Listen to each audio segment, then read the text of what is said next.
Bonjour à tous, vous regardez l'autre direct et nous sommes à la 3e édition du Salon des livres et de l'alerte à la Maison des Métallos à Paris. Nous sommes en compagnie de Francis Chateaurenaud. Bonjour. Bonjour. Vous êtes sociologue et c'est à vous que l'on doit le terme de lanceur d'alerte.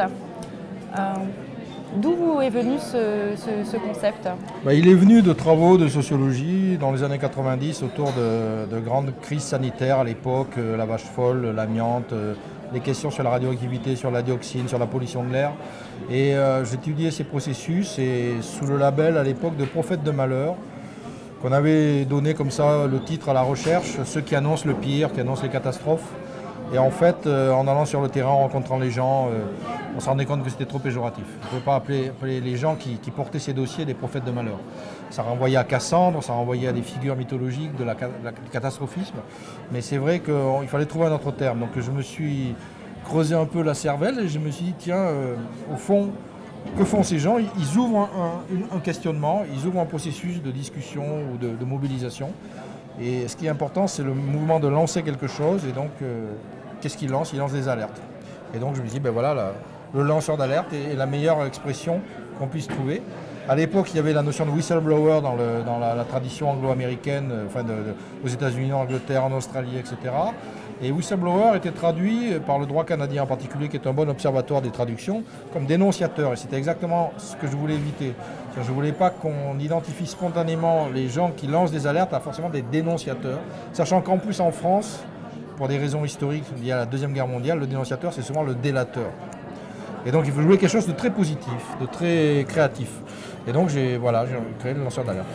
Pourquoi est-ce que la société a besoin de lanceurs d'alerte? Est-ce que c'est quelque chose de très contemporain ou est-ce que finalement avant il y avait ce type de lanceur d'alerte mais qu'on n'en parlait pas ou que ça coulait de source ou qu'il y avait justement une société peut-être un petit peu qui ne rendait pas tout non plus sur la place publique? Alors il y a toujours eu, si vous voulez, on prend Rome notamment, à Rome en particulier, parce que Rome, il y a eu des espaces publics extrêmement denses, le droit romain en est sorti, que l'Empire romain était très compliqué à gérer. Et donc il y avait ce qu'on appelait des veilleurs, des sentinelles, des gens qui travaillaient sur les frontières de l'Empire, qui envoyaient des messages à Rome et qui disaient attention, il va se passer telle chose, etc., etc. Donc il y a toujours, après on peut prendre les époques historiques les unes après les autres, ça serait très long, on ne va pas le faire. Au moment, si vous voulez, de la Révolution française, quand on essaye de dire à Louis XVI qu'il y a un problème qui se passe, vous connaissez sa non-réaction, qui dit bon, encore une émeute, il ne voit pas venir. Donc le lanceur d'alerte, c'est celui qui voit venir un problème et qui va essayer de le porter pour en transformer la trajectoire. Et donc il y a toujours, y compris dans les sociétés animales, je peux prendre l'exemple des singes, ça serait long, mais en primatologie, on a observé des sociétés de singes organiser des signes pour justement pas lancer l'alerte tout le temps quand tu vois un cobra, un machin, etc. Donc de distinguer en fait les dangers. Voilà. Et pour que le groupe puisse vivre à peu près normalement. Donc il y a toujours eu cette fonction-là. Ce qu'il y a aujourd'hui, si vous voulez, c'est qu'on est dans un monde qui communique de manière très rapide, avec des pouvoirs publics et des autorités qui sont de plus en plus contestés, ou en tout cas il y a une défiance généralisée, et où du coup les risques sont traités de manière différente. Il n'y a plus d'espèce d'unité organique du corps social, vous voyez, etc. C'est beaucoup plus dispersé, plus individualiste aussi largement. Et du coup, les gens sont amenés à chercher des appuis, des alliances pour faire valoir les problèmes qu'ils voient. Alors ça peut être au travail, ça peut être dans leur environnement, ça peut être plus global.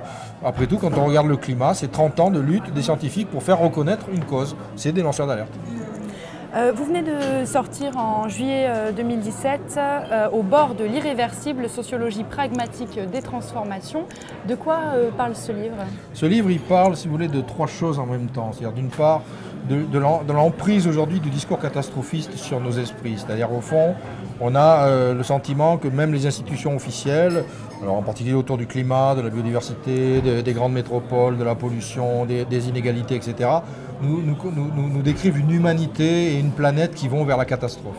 Donc on essaye de décortiquer ça, sans dire qu'il n'y a pas de risque, bien sûr, ce n'est pas l'objet. L'objet, c'est de comprendre comment est fabriquée cette prophétie globale, etc. Ensuite, on regarde deux autres choses, c'est comment certains imaginent des solutions technologiques pour sortir de ça. Ça va de la conquête de l'espace jusqu'aux nanotechnologies en passant par toutes sortes d'artefacts, le smartphone, l'intelligence artificielle. On va trouver des solutions. Et d'autres disent au contraire, il ne faut surtout pas rentrer dans cette boucle technologique qui nous a mis précisément dans une situation infernale du fait du développement industriel de l'après-guerre, etc.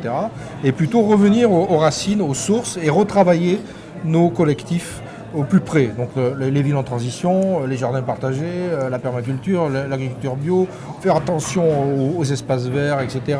Penser des modes de déplacement, comme on dit, souples, ou en tout cas moins carbonés, etc. Imaginer en fait du partage et beaucoup moins en fait de l'individualisme qui rogne les ressources de la planète, etc. Donc on examine ça à partir de la question des OGM, la question des pesticides, du nucléaire, des gaz de schiste, de la pollution de l'air, et on regarde tous ces dossiers. Qu'est-ce qu'ils nous disent au fond sur les trajectoires qui se dessinent actuellement dans le monde contemporain. Et ce qu'on dit, c'est qu'en fait, les futurs sont ouverts. On n'a pas forcément une catastrophe qui arrive toute seule. Il y a plein d'alternatives qui naissent, et c'est des choix politiques. C'est des choix politiques qui vont décider en fait de l'avenir de ces alternatives. Merci beaucoup, Francis Chateaurenaud. Merci à tous de nous avoir suivis. On se retrouve très bientôt pour un nouvel Autre Direct.